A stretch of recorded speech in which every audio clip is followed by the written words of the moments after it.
días a todos. Muchísimas gracias, doctor Ruedo, por la invitación también para formar parte de este interesantísimo proyecto.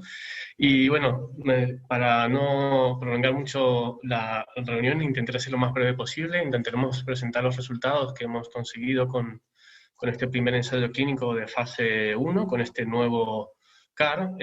que así como el doctor Delgado ya mencionó brevemente, es un ensayo clínico de fase 1 que incluía 2 centros, un centro de adultos y un centro pediátrico, que básicamente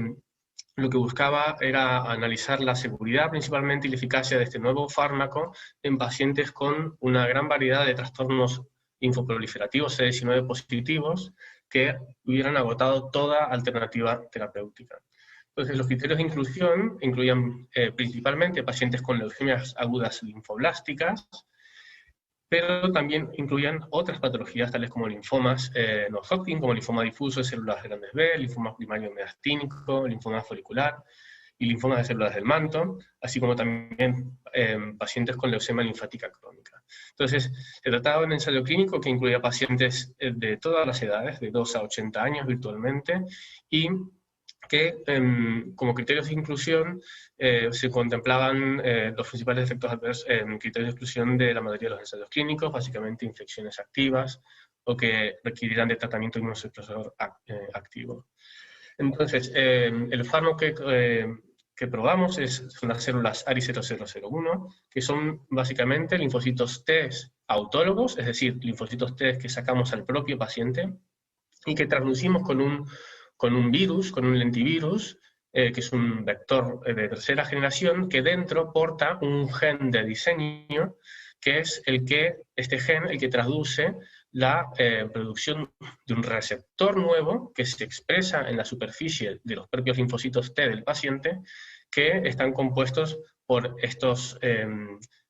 dominios de reconocimiento contra la molécula CD19, así como dominios de bisagra de transmembrana y con los dominios de señalización, que son los que finalmente activan al linfocito T,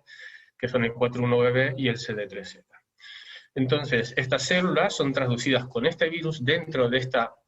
este bioreactor, esta plataforma que utilizamos, que es el Kinemax Prodigy, que es donde realizamos la transformación de estos linfocitos T, su activación y su proliferación, hasta tener la suficiente cantidad de células listas para su administración. Entonces, rápidamente, en el ensayo clínico incluimos a casi 58 pacientes, de los cuales procedimos con 54 de ellos a realizar la féresis, y lo importante es que el 87% de los pacientes que realizamos la féresis finalmente pudieron recibir el tratamiento. De hecho, más del 90% de los pacientes pudimos elaborar satisfactoriamente el fármaco sin problemas. Y lo que realizamos fue incluir una cantidad de pacientes que eran principalmente leucemias agudas linfoblásticas. Tratamos finalmente 38 pacientes, y lo interesante de esta población de pacientes que tratamos era que eran pacientes con una mediana de 4 líneas de tratamiento. Cada línea de tratamiento en pacientes con leucemia aguda linfoblástica son tratamientos de altísima intensidad, lo cual aporta una gran toxicidad. Por lo tanto, se trataban de pacientes muy, muy previamente tratados y que no nos llegaban probablemente en las mejores condiciones ideales. No solamente eso, sino que casi un 90% de los pacientes habían hecho al menos un trasplante halogénico, lo cual constituye de este tipo de ensayos clínicos uno de los ensayos clínicos con mayor proporción de pacientes que habían hecho previamente trasplantes halogénicos. Por lo tanto, unas poblaciones muy, muy difíciles. Y, por otro lado, pacientes con linfoma no-Hodgkin, un contexto bastante similar. La cantidad de pacientes que tratamos fue inferior, tratamos a unos 8 pacientes, los cuales finalmente tratamos pacientes con linfoma difuso de células grandes B, primarios metastínico, linfoma folicular, así como linfomas transformados a partir de leucemias linfáticas crónicas. Y nuevamente también lo que compartían estos pacientes es que tenían una mediana de 6 líneas de tratamiento. Esto es virtualmente el doble de las líneas de tratamiento que suelen tener los pacientes de otros ensayos clínicos de la industria farmacéutica. Por lo tanto, nuevamente, una población de pacientes con una gran carga de tratamientos previos. Y lo que pasó fue que a todos estos pacientes les realizamos primero una linfodepresión, damos un poco de quimioterapia, fludarabina y ciclofosfamida, son dosis bajas que lo que buscan es preparar al cuerpo para recibir a estas células para que puedan multiplicarse con mayor facilidad una vez son infundidas, y posteriormente administrábamos una dosis de 1 millón de CARs por kilo en un solo día. Y lo que pasó fue que luego de haber tratado a 16 pacientes sin grandes problemas, tuvimos una seguidilla de casi 3 pacientes que tuvieron una complicación muy grave, ¿no? Un síndrome de liberación de citoquinas que no pudimos controlar de la intensidad que tenían y que llevaron a los pacientes a fallecer por esta complicación tan grave. Por lo tanto, en ese momento tuvimos que detener el ensayo clínico y pensar qué podíamos hacer, y gracias a la ayuda de expertos también a nivel internacional, se definió un plan de acción que incluía 2 modificaciones a este protocolo,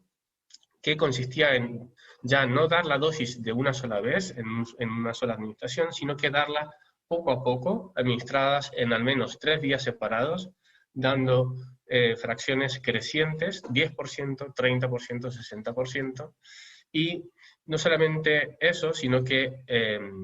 adelantamos el inicio del tratamiento de frenado de esta complicación tan característica, el síndrome de liberación de citoquinas,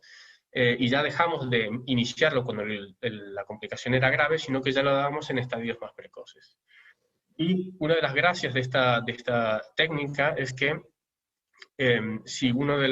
de haber administrado la primera o la segunda fracción con dosis bien pequeñas, el paciente desarrolla la complicación de síndrome de liberación de citoquinas que sea clínicamente relevante, nos permite frenar, esperar a que mejore y luego valorar si continuamos con la dosis. Y lo que pasó fue que, como efectos adversos de estos pacientes tratados, tuvimos complicaciones bastante similares, tanto en pacientes con leucemias agudas linfoblásticas como pacientes con linfoma. Principalmente eran citopenias, es decir, descenso de los niveles de defensas y de plaquetas y otros hemoderivados de los pacientes de forma transitoria, así como también alteraciones del perfil hepático, muchos de los cuales de hecho ya se encontraban incluso previamente a la recepción de las células CAR. Y posteriormente, como los 2 efectos adversos más especiales que ha mencionado el doctor Pedro Castro, el síndrome de liberación de citoquinas, lo que nos encontramos fue que observamos una reducción bastante importante de un síndrome de liberación de citoquinas grave, de casi un 27% de los pacientes a un 4% de los pacientes, dejando un global de 13% de esta complicación a nivel grave, ¿no? No solamente eso, sino que el simple hecho de fraccionar, de dar la misma dosis, pero simplemente separándola, nos permitió reducir la necesidad de realizar tratamiento de frenado de un 27% de tocilizumab a un 8% y de un 20% de corticoides a un 0%. Por otro lado, el segundo efecto adverso de clase más característico de estas terapias, que es la neurotoxicidad, es también un evento inflamatorio, pero a nivel del sistema nervioso central. Esto la verdad que no sabemos bien por qué, pero no parece ser un problema considerable con este producto. Con lo que tenemos actualmente una tasa de neurotoxicidad grave menor al 3% en pacientes con leucemias agudas linfoblásticas. Y en lo que respecta a pacientes con linfomas, observamos efectos relativamente similares, una reducción del síndrome de liberación de citoquinas grave de un 33% a un 20%, pero en realidad era solamente un paciente que presentó un síndrome de liberación de citoquinas grave. Por otra parte, la neurotoxicidad nuevamente no pareció ser un problema, no tuvimos ningún paciente con neurotoxicidad grave tratados con ARI 001 en pacientes con linfoma. El fraccionamiento de la dosis no solamente no pareció observar diferencias en cuanto a la capacidad de expansión del producto, de las células ARI 001, sino que claramente lo que se observaba era una reducción de la frecuencia del síndrome de liberación de citoquinas, de la intensidad, de la duración y también hacía que este apareciera un poco más tarde y no en el momento más agudo de la infusión de las células. Finalmente, en cuanto a la eficacia de estas terapias, en pacientes con leucemia aguda linfoblástica lo que observamos fue una tasa de respuestas completas con enfermedad mínima residual negativa del 84% de los pacientes, con una duración de respuesta al año de al menos el 59%. Esta calidad de las respuestas parece ser incluso mayor en los pacientes pediátricos, donde observamos una tasa de respuestas muy similar, pero con una tasa de duración de la respuesta al primer año del 100%.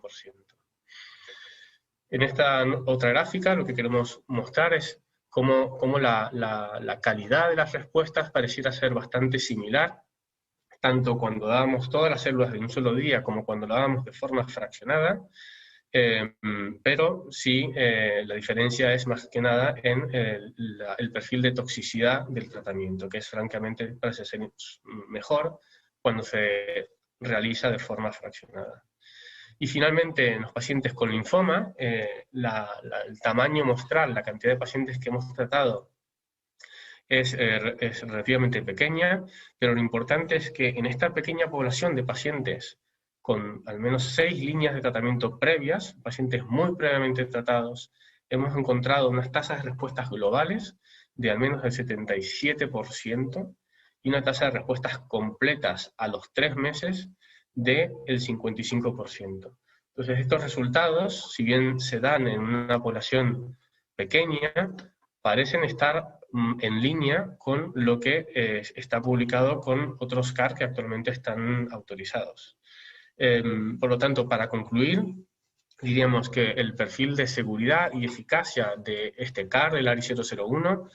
se encuentra en línea con lo que se conoce, lo que está publicado con otros CARs, múltiples CARs anti-CD19, tanto académicos como comerciales.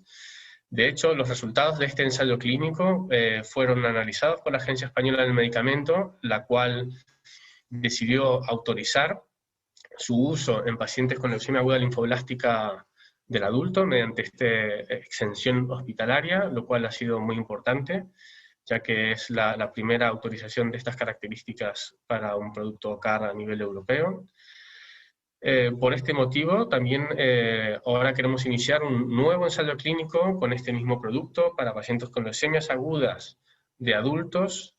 donde queremos aumentar la dosis. No queremos aumentar la tasa de respuestas porque realmente la tasa de respuestas que tenemos es de más del 85%, es bastante considerable. Lo que queremos mejorar es la proporción de pacientes que alcanzan respuestas duraderas de larga duración. Y por el motivo por el cual estamos aquí ahora es que también lo que se quiere iniciar es un nuevo ensayo clínico, fase 1-2, de uso de ARI-001, pero esta vez en pacientes con adultos con linfoma, que es el motivo por el cual a continuación el doctor Mosquera pues, nos podrá comentar el plan. Por lo tanto, simplemente para finalizar, agradecer a todas las instituciones que han formado parte de este proyecto, a todas las personas que ya se han mencionado previamente, y sin más dilaciones, pues doy paso al doctor Mosquera.